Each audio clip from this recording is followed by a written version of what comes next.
नमस्कार, मी सोनल्स किचनमध्ये तुम्हा सर्वांचं खूप खूप स्वागत। तर आज आपण पाहतोय मोड आलेल्या हुलग्याची रस्सा भाजी कशी बनवायची। घरात भाजी नसेल तर हा एकदम उत्तम पर्याय आहे। चला तर मग रेसिपीला सुरुवात करूया। एक वाटी हुलगे घेतलेत। हे हुलगे आपल्याला कुठल्याही किराणा मालाच्या दुकानामध्ये भेटून जातील। एक मोठा डबा घ्यायचा, त्यामध्ये हुलगे काढून पाणी ओतायचे आणि हे रात्रभर भिजवण्यासाठी ठेवून द्यायचे।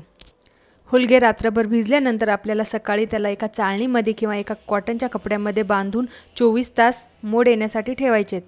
पावसाळा असल्यामुळे लवकर मोड येतात, इतर वेळी जास्त वेळ लागू शकतो। मोड आलेले हुलगे 2 पाण्याने स्वच्छ धुवून एका कुकरमध्ये काढायचे। साधारणतः 1.5 ग्लास यामध्ये पाणी ओतायचे आणि त्यानंतर कुकरचं झाकण लावून आपल्याला याच्या 3 ते 4 शिट्ट्या होऊ द्यायच्यात।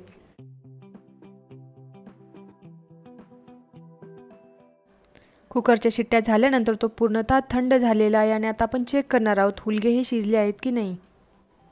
हुलगे हे छान असे शिजलेले आहेत। आता आपण याला फोडणी देऊयात। गॅसवरती एक मोठं पातेलं किंवा एक कढाई ठेवायची आणि त्यामध्ये आपल्याला 3 ते 4 टेबलस्पून तेल टाकायचे।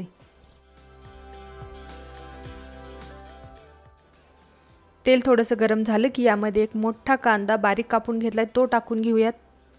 कांदा हा सोनेरी रंगाचा होईपर्यंत आपल्याला याला भाजून घ्यायचा आहे। चला तर कांदा हा सोनेरी रंगाचा भाजून झालेला आहे। आता यामध्ये 10 ते 12 लसणाच्या पाकळ्या या बारीक करून घेतल्यात त्या टाकून घेऊयात। लसणाचा कच्चा वास जाईपर्यंत आपल्याला याला कांद्यासोबत परतून घ्यायचे।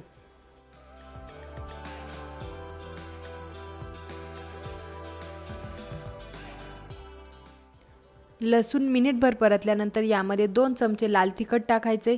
लाल तिखट हे आवडीनुसार कमी जास्त करू शकता। लाल तिखट टाकल्यानंतर आपल्याला गॅस हा मंद आचेवरतीच ठेवायचा आहे। लाल तिखट हे वाटणासोबत थोडंसं परतून घ्यायचं आहे। वाटणे चांगलं असं परतल्यानंतर यामध्ये आपण मोड आलेले हुलगे जे शिजवून घेतलेले ते यामध्ये टाकून घेऊयात।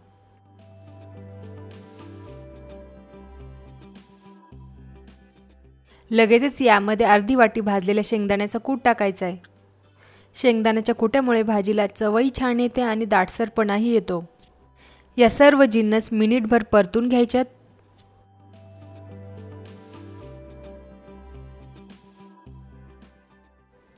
आता यामध्ये 3 ते 4 ग्लास आपल्याला गरम पाणी टाकायचं आहे। गरम पाणी टाकल्यामुळे आपली भाजीची चव आहे तशीच राहते। जर थंड पाणी वापरलं तर आपल्या भाजीची चव बिघडू शकते। सर्व मिश्रण चांगलं असं ढवळून घ्यायचे। चवीनुसार मीठ टाकायचे आणि 15 मिनिट आपल्याला मध्यम ते मंद आचेवरती याला उकळी काढून शिजवून घ्यायचे।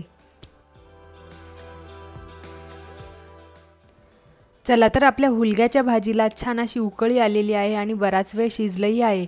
तर आपण आता गॅस बंद करणार आहोत।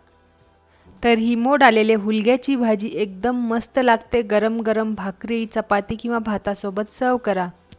व्हिडिओ आवडल्यास व्हिडिओला लाईक, शेअर आणि सबस्क्राईब करायला विसरू नका। पुन्हा भेटूया अशाच एका नवीन रेसिपीसोबत। तोपर्यंत धन्यवाद।